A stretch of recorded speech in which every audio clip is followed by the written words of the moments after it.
Globe, épisode 3.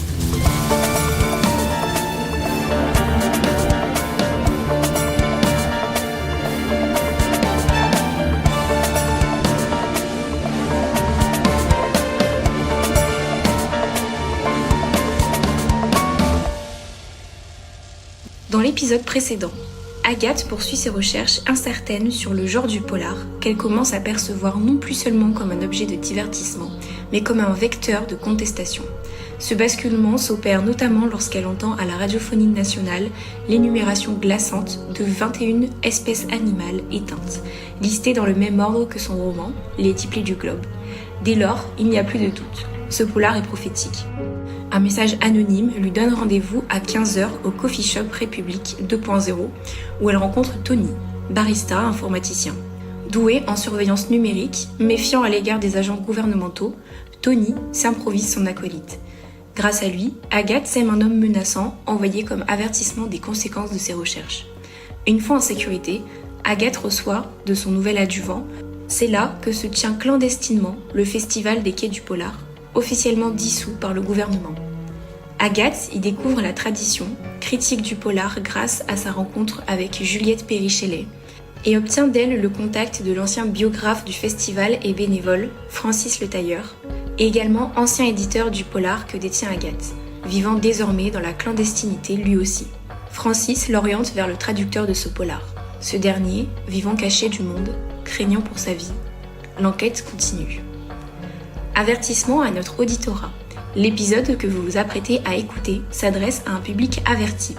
Il comporte des scènes susceptibles de heurter certaines sensibilités, descriptions graphiques de corps, mentions explicites de souffrances physiques et de décès. Si ces thématiques vous sont sensibles, nous vous invitons à passer à l'épisode suivant. Une synthèse de l'intrigue et des éléments clés de cet épisode y sera présentée en préambule afin de ne pas perdre le fil du récit. Bonne écoute et prenez soin de vous. Le lendemain, Agathe se rendit à l'adresse inscrite sur le papier que lui avait donné Francis Le Tailleur, dans l'espoir de découvrir l'identité de l'auteur grâce au traducteur.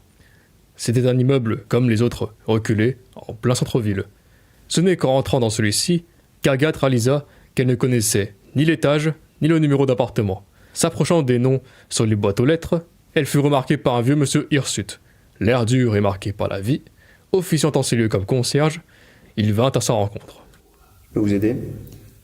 Oui, je cherche Monsieur Rivière, on l'appelle aussi le passeur. Vous savez où je peux le trouver ? Quelle demande ? Moi. J'aimerais lui poser des questions sur l'une des traductions qu'il a pu faire. Il observa Agathe plusieurs longues secondes avant de finalement se décider. Suivez-moi. C'est moi que vous cherchez. C'est vous le passeur ? Vous êtes le passeur ? Ouais, mais ce nom-là, il a disparu avec moi, et il y a un bon paquet d'années. Officiellement, je me suis noyé dans le port de Lyon, et c'est mieux que ça reste comme ça, ok ? Néanmoins, je suis forcé d'admettre que si vous connaissez ce nom, c'est que vous avez été bien orienté, et donc digne de confiance. Bon, maintenant dites-moi, c'est comme vous voulez, je sais pas que ça va faire. J'aimerais vous parler des 10 plaies du globe. Vous avez traduit ce livre et j'aimerais avoir des réponses à mes questions. Tout ce qui est écrit, vous êtes sûr de n'avoir rien modifié. Ce sont réellement les prédictions de l'auteur. Les mots sont nos marchandises, les vérités qu'on ne veut pas entendre. Je les fais voyager d'une langue à l'autre. Traduire des livres, c'est pas un travail facile, vous savez.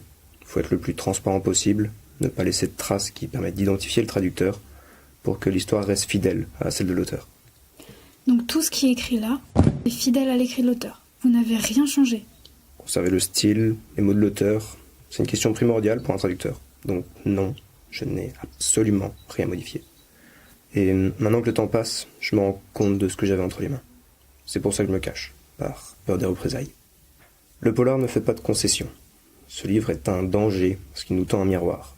Il montre cette blessure que nous laissons tous et toutes saigner au creux du dos, infligée par le pouvoir, puis entretenue par nos gestes automatiques, nos peurs apprises. Et pour ce qui concerne l'auteur, vous savez qui il est ?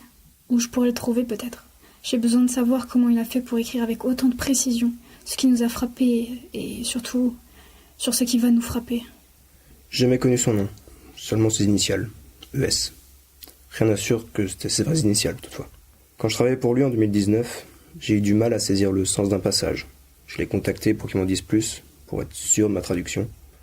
J'ai eu une réponse une semaine plus tard dans ma boîte aux lettres. Comme j'avais pris l'habitude qu'il soit extrêmement prudent, sans trop savoir pourquoi à l'époque, j'ai compris que le bout de papier froissé où était griffonné une adresse à la va-vite venait de lui. Je m'y suis donc rendu dès que possible. Mais quand j'ai frappé à la porte, elle s'est entrouverte lentement. Tout de suite, j'ai senti que quelque chose clochait. J'ai appelé, aucune réponse.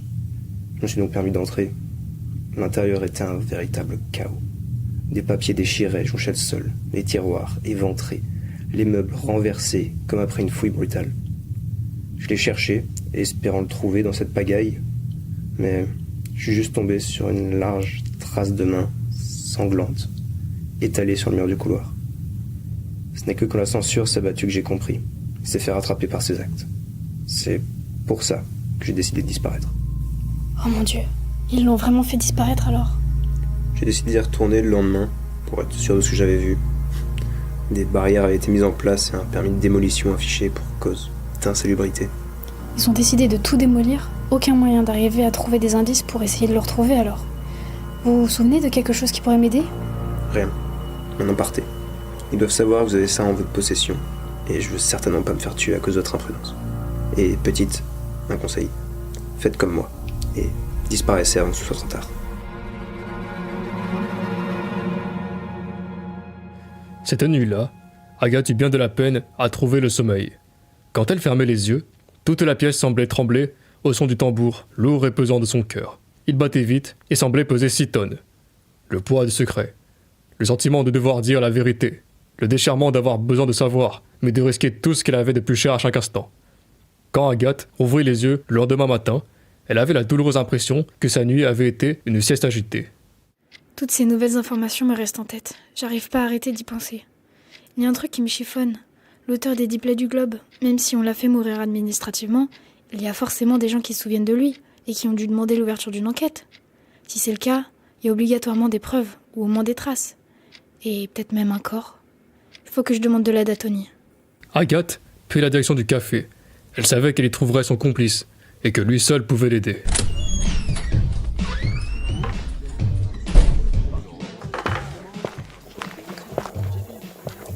Salut Tony, j'ai besoin de tes compétences en informatique. Salut Agathe. Pas de soucis, bouge pas.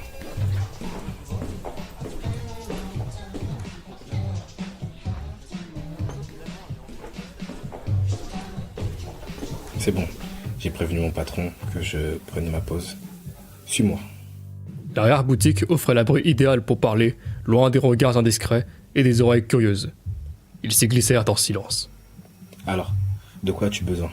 J'ai besoin que tu me trouves quelque chose sur un auteur de polar disparu. Est-ce que tu peux juste m'expliquer pourquoi tu t'intéresses à ça exactement? Ah oui. Alors, pour la faire courte, il y a quelques jours, je cherchais un livre de cuisine pour ma mère dans une brocante. Et entre 2 bouquins, j'ai trouvé celui-là. Il m'a intriguée, alors je l'ai pris histoire de me divertir un peu. Mais quand j'ai commencé à le lire, j'ai eu un étrange sentiment de déjà-vu. Ce bouquin-là que tu tiens entre tes mains, il dresse les exactes descriptions de toutes les catastrophes environnementales qui se sont passées et qui vont se passer. Tout est décrit avec une telle exactitude qu'on croirait à un témoignage. Et pourtant, ça ne peut pas être vrai. Surtout que le livre a l'air bien plus ancien que le premier drame qui y est inscrit. Comment il a pu savoir? Tiens, regarde, page 144. Arrête. Ne me dis pas que c'est la liste exacte des animaux qui ont disparu, de l'annonce de l'autre jour. Et si? Et tout ce qui précède, nous l'avons déjà subi. Tout y est. L'incendie géant de 2025, la fonte du permafrost en 2027 et les inondations de 2028. Et avec eux, tant d'autres événements que l'on a ignorés, jugés trop mineurs pour qu'ils nous alertent. Comme la marée noire de 2023, celle qui avait affecté tout le littoral pendant plus d'1 an, tu te souviens? Forçant les autorités à expulser les riverains dans le centre des terres. Ma grand-mère, elle vivait là. Elle est tombée malade, rapidement. On nous a assuré que ce n'était rien de grave, et pourtant, c'est tout. Elles étaient teintées de noir. Tout ça démentait chaque mot qu'ils nous disaient. Mais on n'a rien pu faire. Ce jour-là, j'ai compris ce que ça voulait dire d'être sacrifié pour le silence des puissants. À ce sujet, il n'y a pas l'air d'avoir le nom de l'auteur. Non, et c'est bien ça le problème. J'ai appris de sources sûres que le gouvernement l'a violemment rattrapé et que toute preuve matérielle de sa disparition avait été démolie. Mais une voix au fond de moi me fait dire que quelque chose a dû leur échapper. La publication du livre date de 2020. Est-ce que tu pourrais enquêter par élimination ? Exclue davantage les auteurs dont on a retrouvé puis identifié le corps. Ça serait trop simple sinon. Très bien, je vais lancer une recherche. On verra ce que ça donne.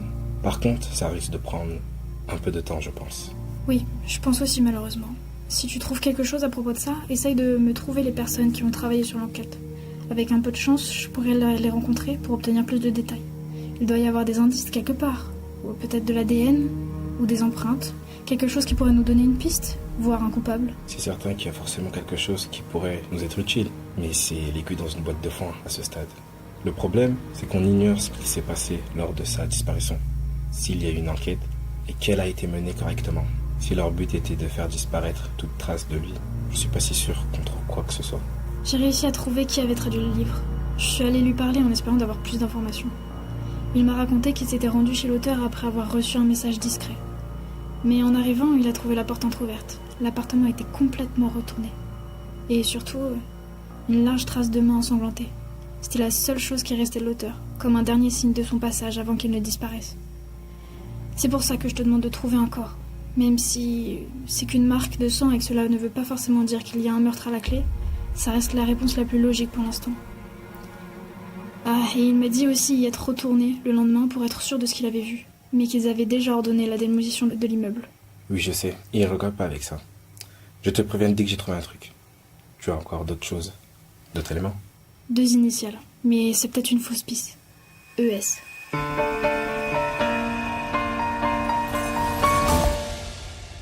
Depuis qu'Agathe était allée chercher de l'aide auprès de Tony, elle n'avait cessé d'attendre, l'estomac noué, l'esprit en vrac. Ses pensées tournaient en boucle, obsédée par la tournure qu'avaient pris les événements, depuis qu'elle avait compris l'ampleur de ce qui se jouait. Car si les prédictions de l'auteur disaient vrai, alors le pire était encore à venir, et il serait bientôt là.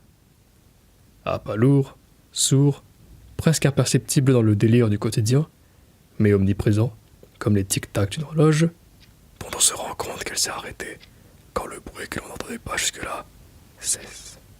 Il faut que je fasse quelque chose. Mais quoi ? Tout révéler ? Et risquer de précipiter le chaos ? Combien en mourrait ? Et non pas de l'événement lui-même, mais de panique, de rejet, de cette violence née du vertige que provoque l'effondrement de ce qu'on croyait immuable. Ou alors, agir avec Tony, en silence et dans l'ombre ? Tenter de prévenir sans alerter ? Mais si on se trompe ? Si on échoue ? Ce serait exposer des vies, trahir des confiances, peut-être pour rien. Et puis, est-ce qu'il n'est pas déjà trop tard ? Le livre s'achève sur ce mot, le Big One. D'après ce que j'ai pu comprendre, ce n'est pas juste une métaphore. Ce serait la fin, brutale et totale. Une succession de catastrophes culminant dans l'effondrement, une accélération si violente qu'aucune structure humaine ne survivrait, et tout ça à cause de nous. Mais qui croirait ça ? Qui accepterait une vérité aussi immense, aussi insupportable ? Ah, Tony. Je crois avoir trouvé quelque chose. J'ai recoupé plusieurs archives, signalements de disparition non élucidés, relevés de localisation, rapports de visionnage et même l'historique des caméras de surveillance autour de l'usine. Certaines ont été désactivées exactement à la même période. Et ce n'est pas tout. Une photo de la scène de crime a fuité. Floutée, prise à la volée, tu verras, il y a un flic qui essaye de couvrir l'objectif avec la main. Mais en arrière-plan, j'ai pu isoler un détail, un carnet. J'ai zoomé, reconstruit et j'ai réussi à extraire une page. Les dessins sont exactement les mêmes que ceux de ton polar, Agathe. Ligne pour ligne, clique sur le lien, il est sécurisé, tu ne crains rien. Hier matin, un promeneur a découvert un corps en état de décomposition avancée, à proximité d'une usine chimique désaffectée, située en périphérie de la ville. La dépouille, partiellement dévorée par des chiens errants dont le pelage avait viré au bleu, probablement en raison d'une contamination liée aux résidus toxiques du site, était dissimulée sous un amas de gravats. Selon les premières constatations, aucune pièce d'identité n'a été retrouvée sur les lieux. Les empreintes digitales effacées par l'état du corps sont inexploitables. Seul un carnet, détrempé, couvert de dates griffonnées à la hâte, a été découvert à proximité. Les autorités locales se montrent particulièrement discrètes, évoquant une affaire sensible, sans fournir davantage de détails. aucune autopsie n'a été pratiquée à ce jour, un choix qui intrigue, d'autant qu'aucune justification officielle n'a été communiquée. Interrogés par nos soins, plusieurs riverains affirment avoir observé au cours des derniers mois des silhouettes errantes rôdant autour du site abandonné. Des témoignages que les autorités n'ont pas souhaité commenter. Oh putain, et cette photo ? C'est abominable. C'est abominable. Ah, un nouveau message. Je t'ai trouvé les noms des personnes en charge de l'enquête. Dr Abraham Grieve, médecin légiste. Jonathan Bavier, policier en charge de l'enquête. Et Vincenzo Lisoniti, l'avocat. Sois prudente. Ce message eut l'effet d'un nouveau souffle pour Agathe. Dès lors, sa journée devint un chaudron de recherche à n'en plus finir. Trouver l'institut médico-légal, débusquer les contacts, s'assurer de la fiabilité de ses sources, recroiser les informations, réfléchir à des formulations pour chacun de ses mails, vérifier une bonne quinzaine de fois qu'elle ne s'aventurait pas sur Internet sans un minimum de sécurité. Les conseils de Tony avaient porté leurs fruits. Elle s'endormit sur son bureau à peine le dernier mail envoyé. Le lendemain, carte en main, cœur battant et cernes aux yeux, elle prit le chemin de l'institut médico-légal, affublée d'une casquette et de lunettes de soleil, pour donner du fil à retordre aux caméras de surveillance sur son chemin.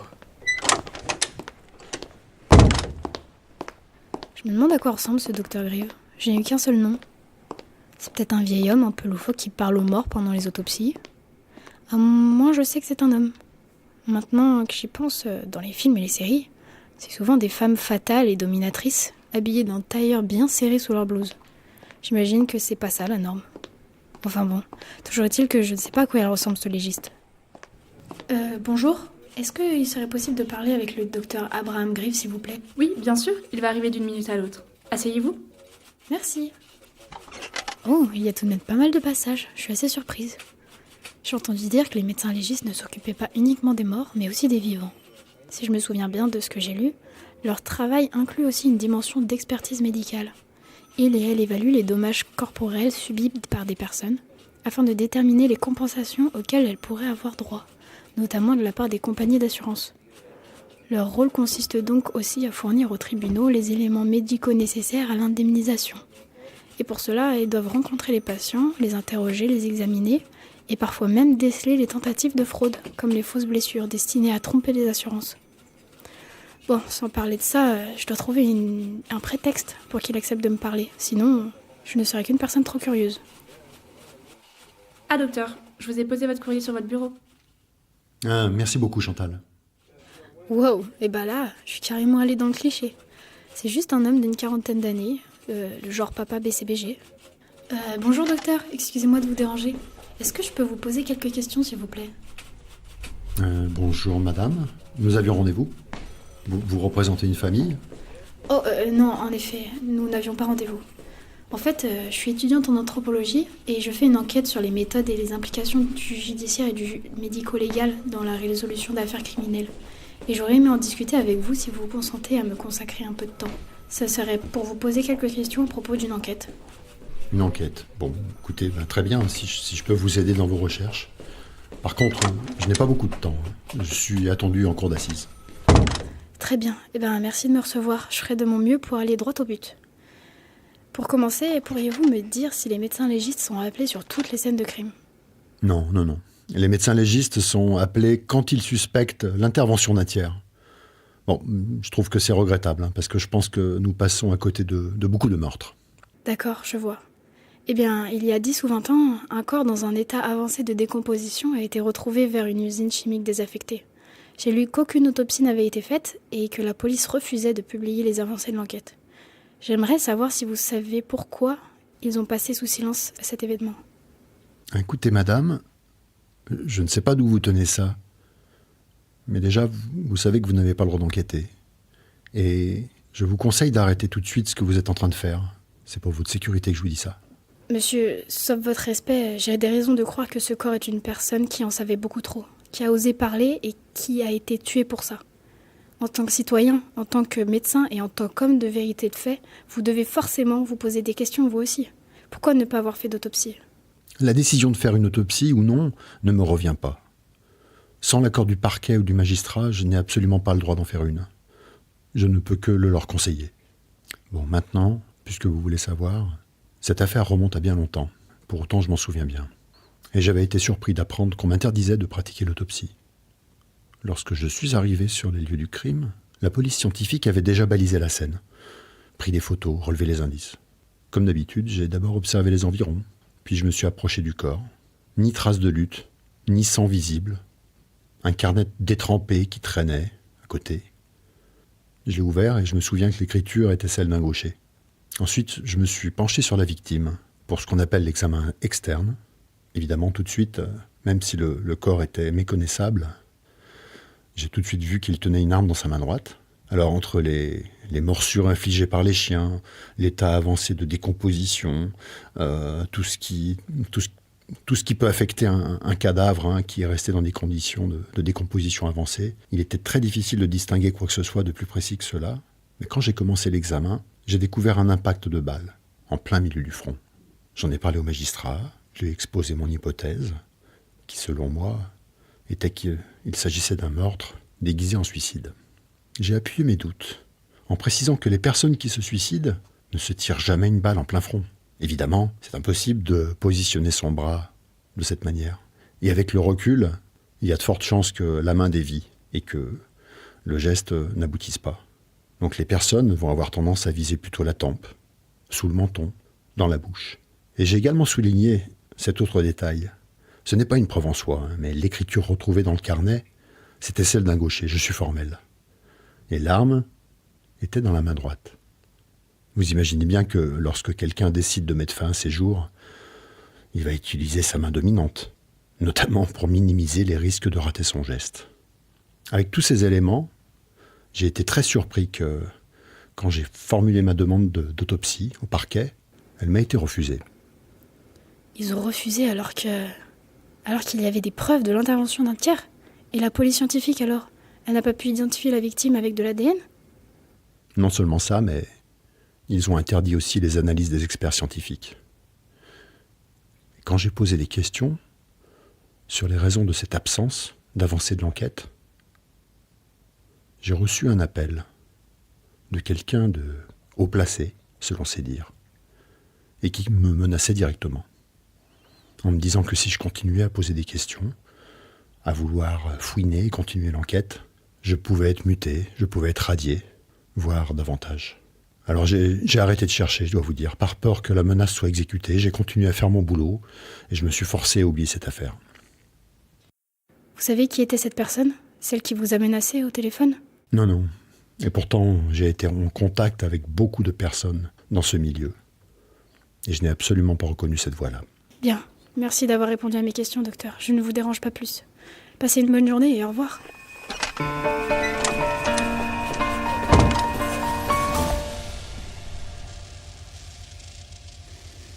Ok, mes soupçons se confirment. Il y a bien quelqu'un qui a perpétré l'enlèvement et le meurtre de l'auteur, et d'après ce que m'a dit le docteur, c'est quelqu'un de très haut placé. Et ça va compliquer la donne. Assise dans le bus, Agathe fixait sans vraiment les voir les structures de béton et d'acier du centre-ville, comme si ce paysage morcelé et froid reflétait ses pensées éparses. Immeubles gris, publicités criardes, rues fourmillantes, arbres malingres, perdus au milieu de l'indifférence générale. Elle se mit à retracer les événements qui l'avaient amenée à être dans ce bus en cette fin de journée. Et elle se mit à songer aux conséquences de ses découvertes. Devait-elle les partager afin de faire triompher la vérité ? Si oui, comment ? Par qui ? À l'intention de qui ? Comment s'assurer que ses proches resteraient à l'abri du danger ? Et puis, quelle garantie avait-elle que la société s'empare des résultats de son enquête dans un but salvateur ? Soudain, un sentiment de malaise l'envahit. Ces gens qu'il voyait évoluer à un rythme éperdu, au milieu de cette société dans laquelle elle ne se reconnaissait plus, n'étaient-ils pas heureux ainsi ? Peut-être pas tous, certes, mais beaucoup d'entre eux, non ? Elle se demanda s'il ne valait pas mieux vivre en imbécile heureux qu'en averti déchiré par la peur. Qu'aurait-elle voulu pour elle-même ? Si elle avait su, en dénichant ce polar entre deux livres de cuisine poussiéreux, aurait-elle décidé d'aller plus loin ? Au milieu de tous ces « et si », son bus venait d'arriver à son arrêt. Dans l'air frais du soir, Agathe regagnait doucement son appartement, en toute prudence. Avait-il seulement une famille, cet ES ? Des amis ? Des gens pour le pleurer ? Pour se souvenir de lui au-delà de ce qu'il reste de sa plume ? Je devrais peut-être pas y penser autant. Est-ce que c'est ça que font les gens qui travaillent dans ce milieu ? Éviter d'aller au-delà des faits quand on sort du cadre de l'enquête ? Sans doute. C'est ça, il faut que je me concentre sur les faits. Ma réflexivité d'anthropologue et de détective improvisé interviendra plus tard.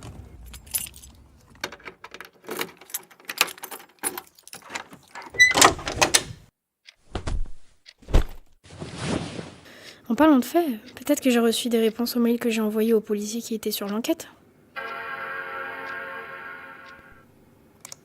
Oh non, oh mais non! Mais non, mais c'est une blague, ils ont tous refusé. Attends une seconde, ils ont tous répondu à quelques minutes d'intervalle les uns des autres. Oh, ils ont dû se faire passer le mot, fait chier. C'est l'impasse. Peut-être que je devrais suivre l'avertissement du médecin légiste après tout. Je n'ai pas le droit de mener cette enquête. Enquêter sans mandat est assimilé à une infraction grave, proche de l'espionnage ou de la propagation de rumeurs subversives. Le simple fait de demander des informations à des personnes liées à une affaire judiciaire est considéré comme de l'entrave à la confidentialité des archives sensibles. Et puis, on trouvera bien une loi ou deux qui explique que mes questions vont à l'encontre du bien-être de la nation. Quelle merde. Maintenant, reste plus qu'à espérer qu'eux aussi craignent trop le gouvernement pour leur parler de mes recherches. Et de ce foutu mail-là que j'ai envoyé. Quoi qu'il en soit, c'est déjà trop tard pour faire machine arrière. Ah, chier. Ruminant, s'agitant, désespérant, puis laissant la rage réchauffer sa détermination, Agathe occupa sa soirée à passer ses nerfs sur le silence de son appartement et quelques pauvres coussins qu'elle anima d'identités variables. Tantôt le docteur G, tantôt l'État, tantôt la vendeuse de livres, un voile épais s'abattit peu à peu sur sa conscience, et avant même qu'Agathe ne s'en rende compte, elle s'était assoupie, un coussin serré contre elle.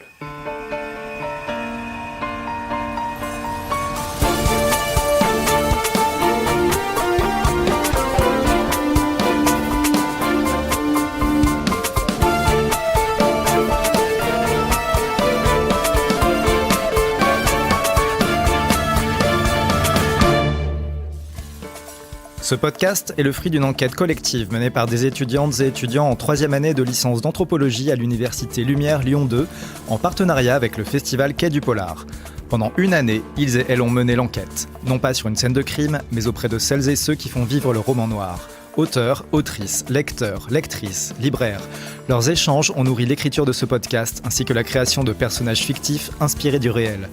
Avec les voix de Elena Sestak, Towin Rassachak, Manon Labrousse, Richie Panda, Diego Serge Lombardi, Olivier Lelon, Sarah Testanière, Loanie Bon, Louise Chemin, Antoine Pierrard, Olivier Givre et Thomas Chaumery. Scénario, Manon Labrousse et Elena Sestak, aidés par les autres étudiantes et étudiants. Prise de son, Louise Chemin et Loanie Bon. Ambiance sonore et bruitage, Audrey Renaud-Cléier et Maud Lamont. Montage, Serge Lombardi, Sarah Testanière et Maud Lamont. Post-production et mixage, Fanny Urien-Lefranc. L'enquête de terrain a été réalisée par Laudine Bidot-Brunon, Louise Chemin, Amélie Dumas, Loanie Bon, Manon Labrousse, Maud Lamont, Olivier Lelon, Serge Lombardi, Aliénor Marin, Richie Panda, Towin Rassachak, Elena Sestak, Sarah Testanière, Pauline Verdier, Audrey Renaud-Cléier. Les étudiantes et étudiants remercient très chaleureusement Foucault Desrousseaux pour avoir composé la musique originale, Hélène Fischbach et Flora Espégel du festival Quai du Polar, Fanny Urien-Lefranc qui a encadré cette enquête collective et sa restitution, ainsi que toutes les personnes qui les ont aidés durant cette enquête en acceptant de répondre à leurs questions et pour tous les échanges passionnants et enrichissants.